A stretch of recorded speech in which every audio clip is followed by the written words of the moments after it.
and happy 2023. I'm back today with a process video, and yes, it's been quite a while. One of my goals this year is to try to get back onto my YouTube channel and create some more videos for you all. So today I have a share for a layout I made for Peartree Cutfiles, and for the new year, we are doing a monthly challenge. And this month, Marie kicked it off on the first Sunday of the month with a recipe challenge. And so a couple moments ago, I just showed you the list of things to include. Those things are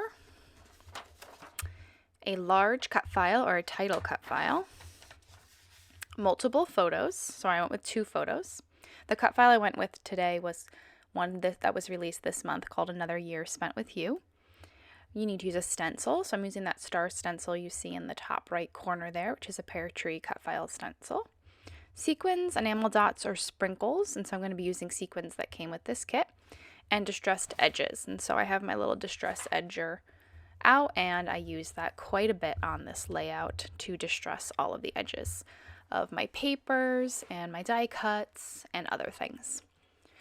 So what you saw me do there was I used a We Are Memory Keepers circle cutter, and I cut a large circle out of this paper, and now I'm just marking it off on my white paper because I'm going to add some mixed media underneath peeking out from the circles.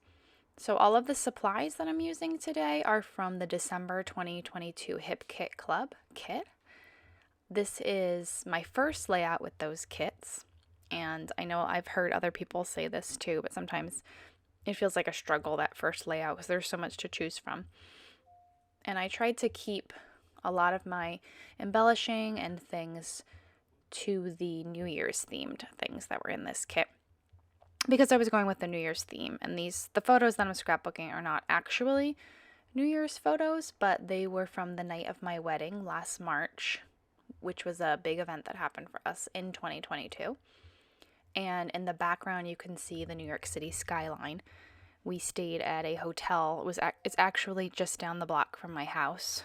And from our hotel room, we could actually see our house, which was kind of funny.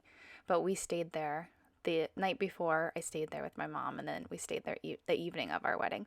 And they have a rooftop bar where you can go out, and they have a gorgeous view of New York City. And it was such a pretty, clear night. We were really lucky. So what I'm doing here is I'm using some Distress Oxide. I think I'm using Abandoned Coral.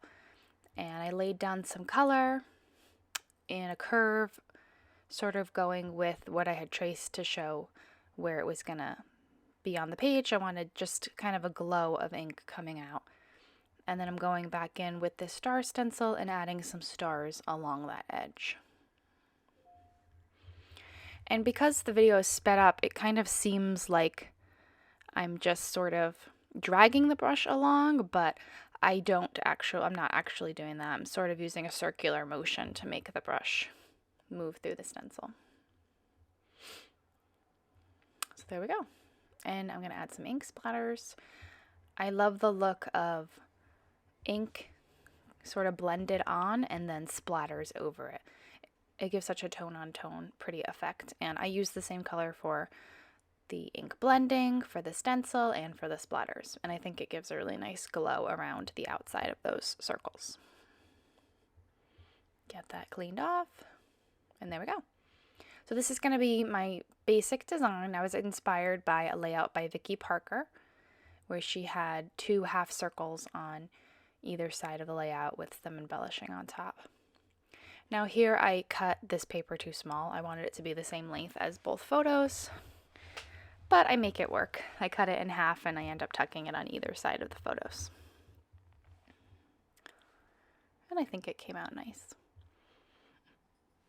So if you want to join us with this recipe challenge, go ahead and create a layout with the recipe, and then upload it to the album that's on the Peartree Cutfiles Facebook group. And I believe there will be a winner at the end of the month. I'm honestly not 100% sure what you'll be winning, but Marie is always very generous and gives out some super great prizes. And I think I actually put the wrong circles down on each side. I don't think they're exactly the same, but that's okay, because the one on the left has less color peeking out, but I sort of cover that with the photo there. I did add stitching around both of my circles. You just saw my sewing machine out. And now I'm going through the die cut pack, and I'm pulling out all the things that go with this, especially the items that were New Year's, and then some good phrases. I thought about maybe putting in some florals. And looking at that, I actually really like it. I think it would have been really pretty because there's florals on the paper. But at the time, I decided to go a different way. So like I had said earlier, one of the items in the recipe is distressed edges. So I did distress all of the edges on the die cuts before I put them down, which is what you saw with that Happy New Year die cut. And now I'm tucking in a frame.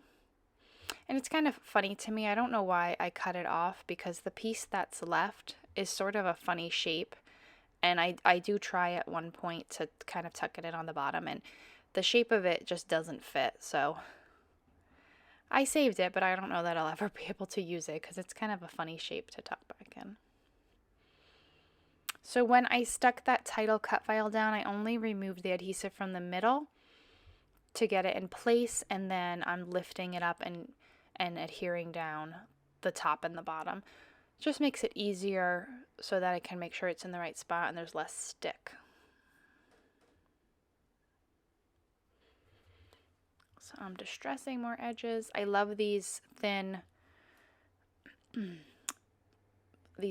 like pop dot strips or foam tape strips I get from scrapbook.com. They're the perfect size and the perfect dimension, and they're super sticky, which is great.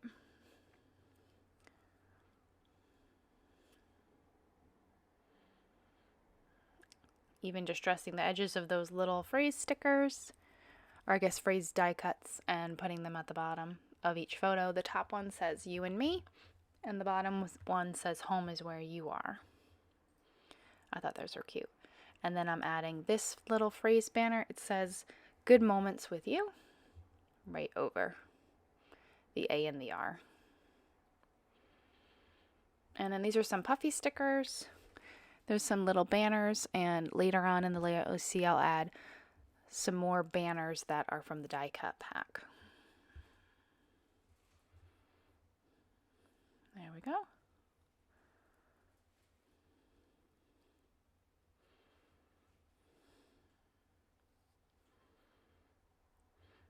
Okay, and now I've come back to the layout a couple days later, and I cut a lot of the process out because I struggled a little bit. Over winter break I was off and was scrapping a ton, and then I went back to work the first week of January and didn't do as much scrapping as I normally do during the week. And so I think I was a little out of my groove when I was working on this layout. But I get it all together. I get everything on there that's in our recipe challenge, and I'm happy with the results. So I felt like I needed another little cluster there. Then it kind of creates a triangle of clusters with the one that's on the side of the photos that I'm working on right now, and then the Goodbye 2022 with the champagne, and then the Happy New Year 2023 sort of creates a visual triangle. And so I tried that other part of the frame that I was talking about that I cut off, but it just wasn't fitting in. It didn't look like a frame. And you'll see there on the right I have those banner flags pulled out that were from the die cut pack that match the puffy sticker really nicely. I do have, I believe, all of the kits from Hip Kit that go with this collection. The embellishment kit, the main kit, the pocket life kit. I think that's all of them. And there's a ton of things to choose from. Sometimes it's a struggle to narrow it down. So I'm adding a phrase up there. It says fireside memories. There was like an electric fireplace out here that it was freezing cold. We just sort of looked at it and moved on. And then we ended up going inside, I think, meeting up with some of the family. And I'm sort of completing the not triangles, the snowflakes like I have on the right side, adding a few more in there.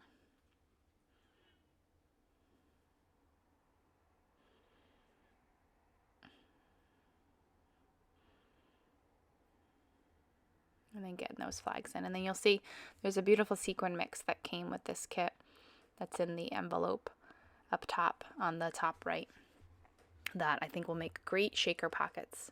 But I used a bunch of them around the layout to create the sequin enamel dot portion of it. There's also an alphabet that came with this kit, and on the front side it's one alphabet, on the back side it's another one, and then there's a bunch of different enamel dot looking pieces. They're not shiny, I guess they're more like a matte dot, and I think about using those, but I decided to go with the sequins because I like the shine and the color of the sequins. So yeah, I think all I'm doing here is finishing up adding all the sequins. This is where I'm considering the dots, but I decided to go with the sequins. And I put those out and then glue them down. And that's my layout. So again, like I said, I hope you join us with this challenge. If you do create a layout with the recipe, join us in the Facebook group, upload your layout, and, be eligible to win the prize. Happy scrapping. Hope you subscribe, like this video, and here's to lots more videos this year. Bye, guys.